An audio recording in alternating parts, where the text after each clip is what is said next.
ইউনূস সাহেবের সরকার দেখেছে যে আমার তো সেফ এক্সিট কই, তো আমি কি ওয়েস্ট ইন্ডিজরা নাস্তা করুম? পরপর আসলে কবে থেকে শুরু হয়েছে হয়তো আমরা দিনক্ষণ হিসাব করতে পারি না, কিন্তু ইদানিং বা আজকাল এটি এত চরম পর্যায়ে পৌঁছেছে, একে অন্যের প্রতি অশ্রদ্ধা করে কথা বলা, কট্টর ভাষায় কথা বলা, সমালোচনা করা, গালিগালাজও এবং অন্তর্ভুক্ত হয়ে গেছে। ঠিক কী কারণে রাজনৈতিক নেতারা এত অসহিষ্ণু আপনার মনে হচ্ছে? দেখেন, প্রথমত যে রাজনৈতিক দলগুলি তো ভিন্ন ভিন্ন এজেন্ডা নিয়ে কাজ করেন, তাদের পলিটিক্সও ডিফারেন্ট, কাজেই তাদের মধ্যে এক ধরনের আগের মতো ঐক্য থাকবে না, এটাই স্বাভাবিক। কিন্তু মানে পারস্পরিক যে বিরোধগুলো সেগুলো প্রকাশের ভঙ্গিটা, প্রকাশের যে মানে আপনার এইটা আপনার যে নমুনাগুলো আমরা দেখছি, এগুলো মাঝে মাঝে অশ্লীলতার পর্যায়ে পৌঁছছে। এটা হলো জানেন, এটা একটা কালচার, আসলে এটা আসলে একটা কালচার। এই কালচারটা হলো যে এই কালচারটাকে কিন্তু বিভিন্নভাবে আমি মনে করি গত এক বছরে মানে এটাকে নার্সিং করা হয়েছে। এটা তোমরা করো, আমরা যেটাকে মব কালচার বলছি। আপনি দেখেন, আমরা গত মানে হাসিনা চলে যাওয়ার পর থেকে মানে যে কাউকেই যে কোনো সময় যে কোনোভাবে গালাগালি করা যাচ্ছে, এবং কেউ কোনো প্রতিবাদ করার সাহস পাচ্ছে না, পুলিশও কোনো প্রতিবাদ করার সাহস পাচ্ছে না। পুলিশ প্রতিবাদ করলে পুলিশকে বলা হচ্ছে যে স্বৈরাচারের দোষর, এবং স্বৈরাচারের দোষর বলে আপনাকে যদি পিটানো হয় আপনার কেউ ফিরেতেও আসবে না। তো এটা কিন্তু আমরা দেখে আসছি। এখন এটা দেখে আসতে আসতে এখন এটি প্র্যাকটিস। যেমন গতকালকে আমরা দেখলাম যেটা অ্যাডভোকেট ফজলুর রহমান সাহেবের বাসার সামনে, আমরা ওটা তো কিছু ভিডিও দেখলাম, একজন নারীকেও দেখলাম কি মানে যেভাবে উনি কথা বলেন, স্লোগান দিলেন, এটা তো আমরা উচ্চারণ করতে পারবো না। তো বাট উনি তো অবলীলায় বলছেন এটা। তো এই কালচারটা কেউ কেউ বলছে এটাই নাকি জেনজি নাকি বলে, এটা নাকি ওদের, এটাই নাকি স্টাইল, যে মানে ওরা এইভাবেই বলবে। তো যদি হয় হতে পারে, আমরা তো এটা বুঝবো না, আমরা মানে প্রাচীনপন্থী লোক। তবে আমাদের না, আমরা আসলে মানে ব্যাপারটা নিতে পারি না। আমার মনে হয় যে প্রতিবাদের ভাষা মানে অশ্লীল হলেই প্রতিবাদ তো জোরালো হয়, এটা আমি মনে করি না। এটা নানাভাবেই আপনি প্রতিবাদ করতে পারেন। আর এই নিউসেন্স ক্রিয়েট করা যেটা, এটার মধ্যে কী আছে আমি জানি না। আবার মনে করেন আমি রুবিন ফাহানের ঘটনাটাও দেখলাম আজকে, এটাও আমি দেখলাম যে ওনার আসলে যে জিনিসটা হয়েছে ওখানে ইলেকশন কমিশনের মধ্যে ধাক্কাধাক্কি। প্রথম আলোর একটা ভিডিও দেখলাম, একটা মানে ভদ্রলোক পাঞ্জাবি পরা, দাড়িওয়ালা, টুপি পাথর, উনি দেখলাম যে পেছন থেকে যে রুবিন ফাহানাকে টান দিলেন। টান দেওয়ার পর অনেক লোক থেকে ফেরানোর চেষ্টা করলেন। দেখেন, এটাকে কেন্দ্র করে আবার হাসনাত আবদুল্লাহ অনেক কথাবার্তা বললেন। এখন এগুলো বললে হয় কি, মানুষেরও তো ধৈর্যেরও একটা সীমা আছে, কিন্তু তারপরেও যে সমস্ত কথাবার্তা হচ্ছে পরস্পরকে, মানুষকে না আসলে এটা খেয়াল করা দরকার যে আসলে আমি কে, আমি কি বলতে পারি, আমি কি ভাবতে পারি, আমার সব ভাবনাকে আমি প্রকাশ করতে পারি। এটাও তো আমার অবস্থান, আমার যাই কোথায় বসে বলছি, আমার নিজস্ব কালচারাল যে আপনার মানে যে স্কুলিংগুলি, এগুলোর উপর নির্ভর করে। তো আমি মনে করি যে এটা আসলে থামানো উচিত। কিন্তু আপনি বলছেন যে এটা জেনজি কালচার, অনেকে বলে। হ্যাঁ, জেনজিরা অবশ্যই যে স্লোগান দিচ্ছে, আপনি যেটা বললেন যে আমরা মুখেও আসলে উচ্চারণ করতে পারবো না, কিন্তু আবার অন্যদিকেও আমরা ফজলুর রহমানের কথা যদি বলি, যে ভাষা তিনি ব্যবহার করেন বা যেসব উপাধি বলেন বা কি বলবো এটা সম্বোধন বলেন, যেসব শব্দ তিনি ব্যবহার করেন, সেগুলো যে খুব বেশি কি আসলে অন্যজনের প্রতি শ্রদ্ধা রাখা বা বলা যায় যে এই ভাষাগুলি ব্যবহার করা উচিত কিনা? সমালোচনার ভাষা কিন্তু ভিন্ন ভিন্ন হবে। হ্যাঁ, হবে। এটা মনে করেন আমি একটা আপনার সমালোচনা করছি, আমার এই সমালোচনার মধ্যে কতটুকু লজিক আছে, কতটুকু ইমোশন আছে, এর উপরে কিন্তু অনেক কিছু নির্ভর করবে। আমি যদি ইমোশনাল হয়ে যাই তখন এক ধরনের ভাষা হবে, কিন্তু আপনি যতভাবে আমাকে বলার না কেন, এর মধ্যে কিন্তু অশ্লীলতা ঢুকানো যাবে না। মানে কিছু কিছু শব্দ আছে যেটা নাকি আপনি মানে প্রকাশ্যে বলতেই পারবেন না, নিশ্চয়ই, তাই না? সেটা আমাদের ওই জায়গাটা আমাদের নিয়ন্ত্রণ করতে হবে। আর আবেগ তো থাকতেই পারে, আবেগ উনি যেগুলো বলেছেন হয়তো ওইভাবে অনেকে শুনতে ভালো লাগে না, উনিও এই জন্যই তো ওনাকে শোকজ করা হয়েছে। ওটা যদি খুবই স্বাভাবিক হতো তাহলে তো শোকজ করা হতো না। মানে রাজনীতিবিদরা যখন প্রকাশ্যে মানে যে কোনো রাজাকারের বাচ্চা হোক, যে কোনো বাচ্চা হিসেবে সম্বোধন করে, কারণ আমরা সবসময় জানি এই স্কুলিং তো অবশ্যই সবসময় থাকে যে বাবা মাকে কেন্দ্র করে, পরিবারকে কেন্দ্র করে গালিগালাজটা যে কারোর জন্যই আসলে খুবই হয়, মর্মস্পর্শী হয় এবং ক্ষুব্ধ হওয়ার মতো ঘটনা হয়। রাজনৈতিক নেতারা একটা বড় পর্যায়ে থাকেন, তাদের কাছ থেকে সবাই শিখে, তখন এই বাচ্চা সংক্রান্ত গালিগুলি আসলে যখন রাজনীতিবিদদের থেকে সবার, মানে আমি সাবেক প্রধানমন্ত্রী শেখ হাসিনার তরফ থেকেও আমরা বলছি, কারণ রাজাকারের বাচ্চা তার কাছ থেকেও শুরু হয়েছে বানান, এবং অনেক ক্ষেত্রে আমরা এখনকার রাজনীতিবিদদের মধ্যেও দেখছি।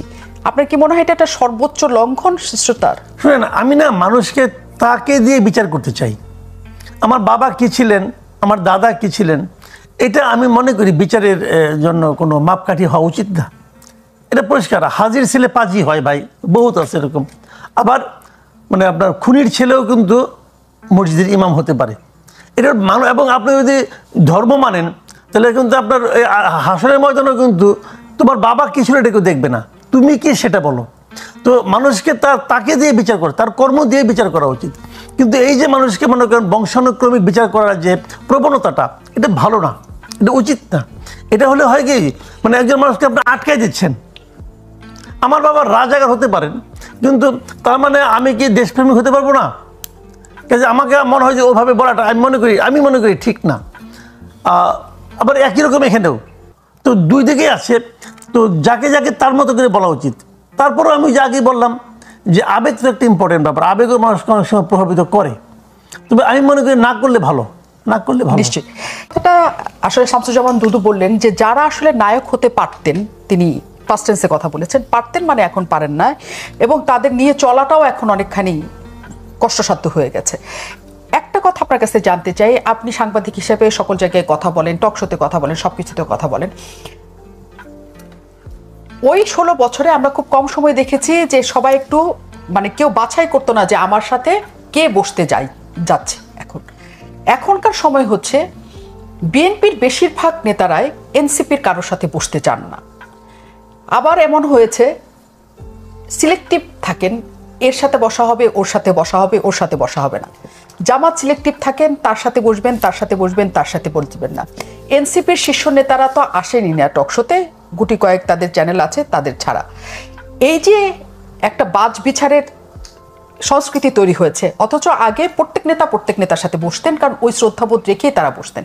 এই বাজ বিচারটা কেন? বিতৃষ্ণা থেকে, মুখোমুখি হতে চান না, এর জন্য মানে কি? আমি এটা আসলে আপনার কাছ থেকে জানতে চাই। না, এটা হলো জানেন, যেমন দুদু ভাই কেমন লোক আপনি আমাকে জিজ্ঞাসা করলেন, আমি ওনাকে সম্বন্ধে যে কথাগুলো আমি বলবো এগুলো আমি কিসের ভিত্তিতে বলবো?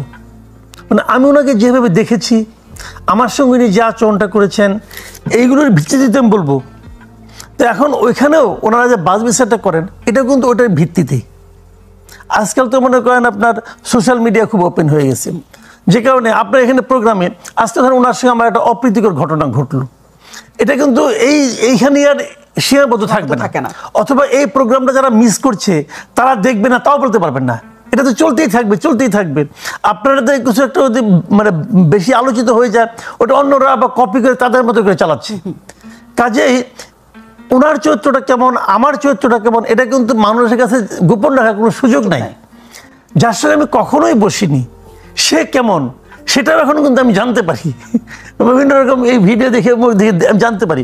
হয়তো অনেকে চিন্তা করে যে এতদিন ধরে পলিটিক্স করতেছি, ঠিক আছে, আর এই সমস্ত মানে মান সম্মান নিয়েই বাকি সময়টা কাটুক, সমস্যাটাকে। এটা যদি কেউ ভাবে, যদি এটা কেউ সতর্ক থাকে, তাহলে এটা অন্যায় কিছু না। এটা তো আগে আমরা এত দেখতাম না, মানে এতখানি বাজবিচার আগে দেখতাম না দুটা কারণে। এক নম্বর কারণ হলো আগে জিনিসগুলো এতটা প্রকাশিত হতো না, এক নম্বর। আর দ্বিতীয় কারণ হলো আসলে কিছু ছেলে মেয়েদের মধ্যে দেখেন ভাই, বয়সের একটা ব্যাপার আছে কিন্তু। আমি দুদু ভাইকে দুদু ভাই বললাম কেন? উনি কি আমাকে বলছে আমাকে ভাই ডাকো? বলে নাই তো আমি ডাকলাম কেন? আমি এটা জানি যে উনি আমার সিনিয়র, ইউনিভার্সিটি যখন আমি পড়তাম তখন উনি বড় নেতা, আমরা ভোট টোট দেই আর কি। তো সেই হিসেবে ভাই ডাকি।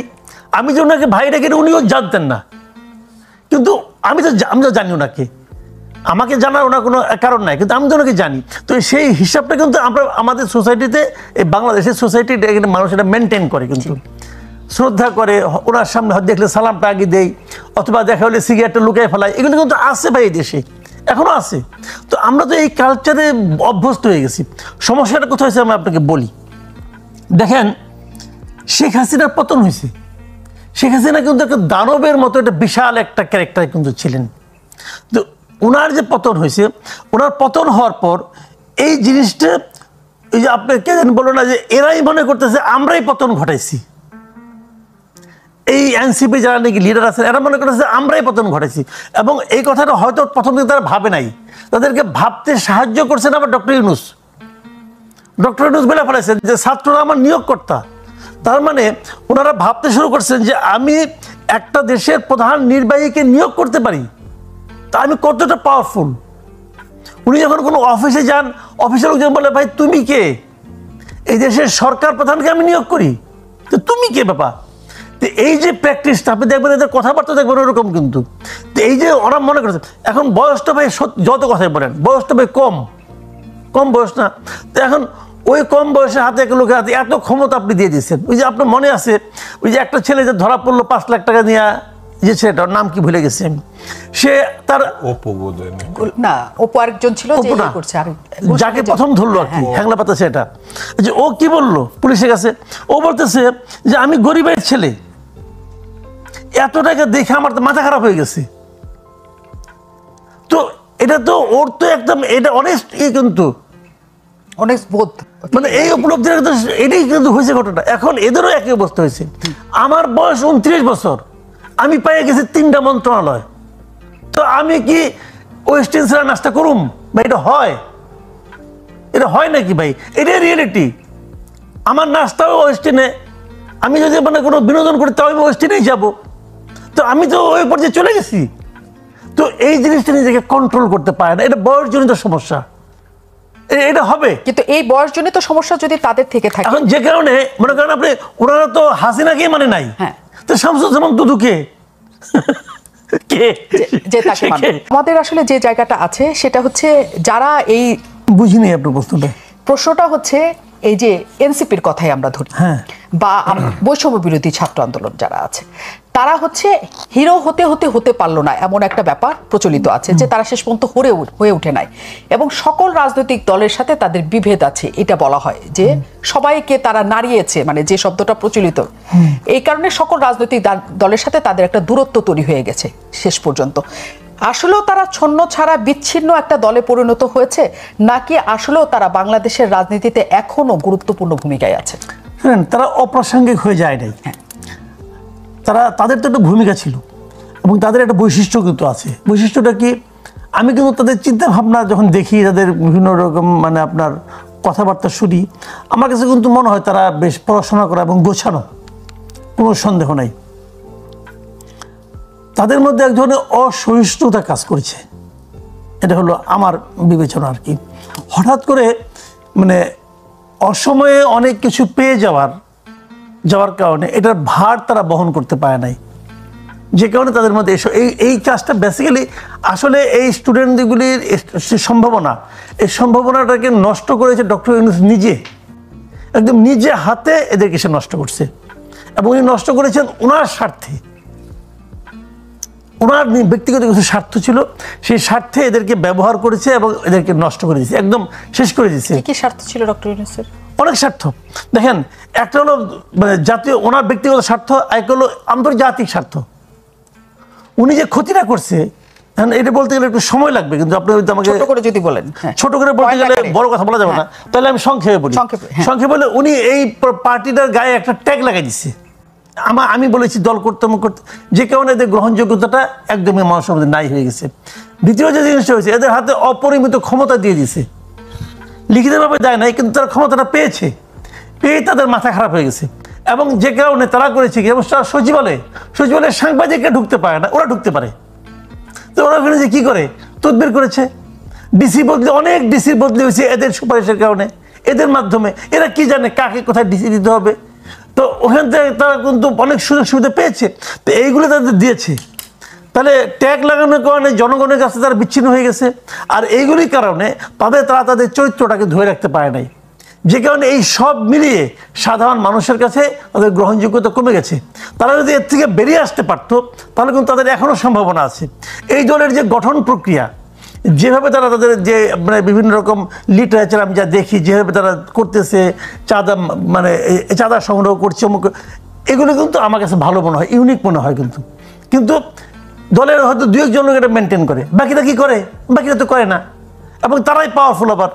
কাজে এই সব মিলিয়ে সাধারণ মানুষের কাছে তাদের কোনো ভালো আপনার ইমেজ কি মনে নাই। হয়েছে তারা এত পাওয়ারফুল যে সেনাবাহিনীকে নিয়েও কটূক্তি করতে পারে, গোয়েন্দা সংস্থা নিয়েও কটূক্তি করতে পারে? মানে পাওয়ারের জায়গাটা কি এত দূর গেছে, নাকি এটাও তাদের একটা অপরিপক্কতা? না, এইটা পাওয়ারের জোরেই তারা গেছে, পাওয়ারের জোরেই গেছে, তাদের এই পাওয়ারটা আছে। ধরেন আমি একটা কথা বলি আপনাকে, আমি রাষ্ট্রের কোনো একটা প্রতিষ্ঠানকে নিয়ে একটা মন্তব্য করলাম, কারণ ওই প্রতিষ্ঠানটা কিন্তু আমার প্রতি অ্যাকশনে আসবে না, অ্যাকশনে আসতে হবে গভর্নমেন্টকে। গভর্নমেন্টকে বলছে তুমি কাজটা ঠিক করো নাই, বল নাই তো। ডক্টর ইউনূস আমাদের ডেকে বলেছে তোমার কাজটা ঠিক করো নাই, বলে নাই তো। উনি এটা এনজয় করেছেন, এই দেখি কি হয়। ওদেরকে বলছে দেখছো তো পোলাপান দিয়ে তোমাদেরকে বেইজ্জতি করাইলাম, সিম্পল। উনি এটা করেছেন। এখন উনি বুঝতে পেরেছেন যে এদের দ্বারা ওনার কাজ হবে না। দেখেন, যে সমস্ত তত্ত্বাবধায়ক গভর্নমেন্ট বাংলাদেশে আসছে, তাদের মধ্যে যে তত্ত্বাবধায়ক গভর্নমেন্টগুলো বিতর্কিত হয়েছে, তাদের মধ্যে ওনার গভর্নমেন্ট একটা, আর ছিল 111 গভর্নমেন্ট, আর বাকি আগেরগুলো কিন্তু কোনো বিতর্ক ছিল না। তো বিতর্কিত তত্ত্বাবধায়ক গভর্নমেন্ট যখন থাকে, তারা কি করে? তারা কিন্তু একটা সেফ এক্সিট খুঁজে। আমার যখন দায়িত্ব শেষ হবে তখন কি আমি ঠিকঠাক মতো বেরিয়ে যেতে পারবো? 111 গভর্নমেন্ট কিন্তু আওয়ামী লীগের সঙ্গে আগে সেই সেফ এক্সিটের ব্যবস্থাটা করে নিচ্ছে, যে আমার কিন্তু যাওয়ার থাকার ব্যবস্থা করে দিয়ে। আওয়ামী লীগ গভর্নমেন্ট ক্ষমতা করছে, মাসুদ্দিন এই বানাইছে, হাই কমিশনার বানাইছে, মইনুর আহমেদকে বাইরে চলে গেছে, সব সে ব্যবস্থা করে দিয়েছে। কিন্তু এখন এই ইউনূস সাহেবের সরকার দেখেছে যে আমার তো সেফ এক্সিট কই, এখন এই পোলাপান তো পারবে না, এই পোলাপান সে গ্রহণযোগ্যতা নাই। অগত্য পোলাপান মাথার উপর থেকে হাত সরাই নিয়ে এখন সে বিএনপির তোর ইয়েতে ঘাটে নৌকা ভিড়াইছে। যদি বিএনপি এখন যা বলবে সে শুনবে যে ভাই তোমরা আমাকে একটা সেফ এক্সিট দিও। বিএনপি কি করবে এটা বিএনপির ব্যাপার, আমি জানি না, কিন্তু উনি চেষ্টা চালাচ্ছে, এটা তো দৃশ্যমান, তাই না? সেটাই যা কিছু আমরা এখন দেখছি, এবং যে তীব্র আক্রমণাত্মক আমরা বাচন দেখছি, গালিগালাজের পর্যায়ে চলে গেছে, একজন আরেকজনের প্রতি অশ্রদ্ধার জায়গা। এটা শামসুজ্জামান দুদু বলছেন যে এটা শুধুই মাত্র রাজনৈতিক এবং পরিবেশ পরিস্থিতির জন্য হচ্ছে। আপনার কি মনে হয় তাই, নাকি এটা আসলে সামনে আরো বিভক্তি তৈরি করে? না, সামনে এটা ডিপেন্ড করবে কি জানেন, যেমন ধরেন প্রথম দেখেন একটা মব হচ্ছে, সরকারের একজন শীর্ষ পর্যায়ের কর্মকর্তা বলতেছে এটা প্রেশার গ্রুপ, মানে এর চেয়ে বেশি প্রশ্রয় আর আপনি কিভাবে দিবেন? এবং যে বলছে তাকে কেউ কিছু বলছে না। তো এই যে মবকে যে আপনার মানে একজন প্রাতিষ্ঠানিকীকরণ করা, এই প্রবণতাটা থাকলে এগুলি চলবে। বলা যায় যে অমুকের বাড়ি ভেঙে ফেলাও, প্রকাশ বলা যায়, তাকে কেউ কিছু বলে না। তো এটা যখন থামবে, যখন দেশে আইনের শাসন তৈরি হবে, সৃষ্টি হবে, তখন দেখেন একজন নারীকে আমি যদি একটা গালি দেই, আমাদের আইন বলে আমাকে আটকানো যাবে, বলে না? তো সেই আইনটাকে আপনি প্রয়োগ তো করতেছেন না। তো দেশে যে সরকার আছে এটা তো আইন প্রয়োগ করে না, এটা সুবিধা বুঝা করে, কারোর জন্য করে, কারোর জন্য করে না। তো যখন এরকম হবে তখন তো হবে না। আইনের শাসন কি আছে? এই যে বিচারক বলেছেন, বিচারপতি বলতেছেন আইনের শাসন তারা, যে ঠিক আছে যারা গেছে তারা তো খুব খারাপ ছিল, তারা চলে গেছে। যারা আছেন তারা কি ঠিক আছেন? যদি ঠিক থাকেন, আপনি আমায় অত কিছু বলা দরকার নেই, আমি মাথার থেকে ধরি। ডক্টর ইউনূসের যে মামলাগুলি প্রত্যাহার করা হইলো, সেগুলো কি আইনানুগ প্রক্রিয়া হয়েছে? সিম্পল আমার এই কথাটা জবাব ডক্টর ইউনূস দেখ, হয়েছে? তাহলে উনি যদি নিজেই আইনকে ওনার মতো করে ব্যবহার করেন, তো অন্যরা কেন করবে না? ওনাকে তো এক্সাম্পল তৈরি করতে হবে, উনি কি এক্সাম্পল তৈরি করতে পারছেন? পারেন নাই তো, পারেন নাই। আমি একটা ঘটনা বলেন, আমি একটা সিম্পল ঘটনা বলি। ডক্টর ইউনূসের সেই 666 কোটি টাকার যে মামলাটা, রায় তো হয়ে গেছিল, এখন রায় লিখবে, লিখার আগেই এর মধ্যে সরকার চেঞ্জ হয়ে গেছে। এখন বিচারক রায় লিখতে করেন, বিব্রত বোধ করতেছেন কেন? তাহলে আগের রায়টা ঠিক ছিল না? যদি আগের রায়টা ঠিক না থাকে, ওই বিচারকই তো, এটা তো অন্য আদালত না, তাহলে ওই বিচারক তারা এখন বিচার কিভাবে করে? ঘটনাটা কি ভাই? তো এটা তো হলো না। তার মানে ওইটাকে আমি আমার জায়গায় অপছন্দ, তাকে আমি সরাই দিলাম, তাকে রাখলাম, এখানে আমার অনুকূলে আমি সব নিয়ে নিলাম। তো এই যে বিষয়টা, এই যে প্র্যাকটিসটা আপনি করবেন, আমি দেখবো, আমি কিছুই বুঝবো না, আমি কি ভাত খাই না? আমি তো ভাত খাই রে ভাই। তো আমি যখন দেখবো তখন কথা আমিও করি, উনিও করুক, সবাই করুক। এখন এটা চলছে। যখন আইনের শাসন কায়েম হবে দেশে, যদি সেরকম শাসন কখনো কায়েম হয়, এগুলি কিচ্ছু থাকবে না। শামসুজ্জামান দুদু, আপনাদের দল থেকে মানে বিএনপি থেকে অনেককে আমরা কারণ দর্শানোর রুচি দেখেছি, আগেও দেখেছি, বরকতুল্লাহ বুলুকে দিতে, ফজলুর রহমানকে দিতে দেখছি। মনে হচ্ছে একটা কঠোরতা অবলম্বন করা হচ্ছে, অন্তত প্রশ্ন মানে শব্দ প্রয়োগের ক্ষেত্রে বা সকল কিছুর ক্ষেত্রে। বিএনপির এই যে অবস্থান, এবং আপনি বলছেন রাজনৈতিক বক্তৃতার ক্ষেত্রে এইসব শব্দ আসতে পারে, অনেক ভাষা আসতে পারে, কারণ অনুসারীরা সেটা শ্লীলতার মধ্যে থেকে। এখন বিএনপির এই অবস্থানটা কি আপনারা সবাই একমত? আমরা তো গণতন্ত্রের জন্য দীর্ঘ একটা লড়াই, আগেরটা বাদ দিই, 16 বছর থেকে যে লড়াইটা আমাদের নেত্রী 6 বছর মানে একেবারে মিথ্যা মামলায়, সাজানো গোজানো মামলায় 6 বছর জেলে ছিলেন। অবস্থার পরিবর্তন না হলে 10 বছরই তাকে জেলে হয়তো মৃত্যু হতে পারত, আল্লাহ রক্ষা করছে। এরকম অসংখ্য ঘটনা আছে। আমি মনে করি বাংলাদেশের সম্ভাবনা, সেটা গণতান্ত্রিক রূপান্তরের যে জায়গাটা আমরা পাইছি, অর্থাৎ স্বৈরতন্ত্রের পতনের মধ্য দিয়ে, সেই গণতন্ত্রের রূপান্তরে আমরা যাব নাকি সেটা ধ্বংস করব। অর্থাৎ মব সংস্কৃতি এটা কোনোভাবেই আইনগত কোনো ঘটনা না। আমি এটা বিচার করলাম, ঘোষণা করলাম, শাস্তি দিলাম, এটা আমি বা আমার একটা উপদল, এটা কোনো, আমরা শুরু থেকে আমার দল বিএনপি এই মবতন্ত্রের বিরুদ্ধে কথা বলছে এবং ভূমিকাও রেখেছে কোনো কোনো ক্ষেত্রে।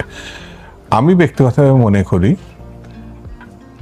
যারা এখন প্রশাসনে আছেন, শীর্ষ ব্যক্তি হিসাবে ডক্টর ইউনূস সাহেব, তিনি রাজনীতির লোক না, তিনি শুধু ব্যবসাদার না, বিশ্বব্যাপী ব্যবসা করে বেড়ান। তিনি আমার কাছে মনে হয়েছেন যিনি এই সরকার দ্রুত যদি আইনের শাসন প্রতিষ্ঠা করতে চাই, তাহলে সেটি হচ্ছে নির্বাচনের মানুষের ভোটাধিকার ফিরিয়ে দেওয়া, এবং তারাই তাদের নেতা নির্বাচন, তারাই তাদের সরকার নির্বাচন করতে পারবে। আইনের শাসন প্রতিষ্ঠার একটা সম্ভাবনা তৈরি হবে।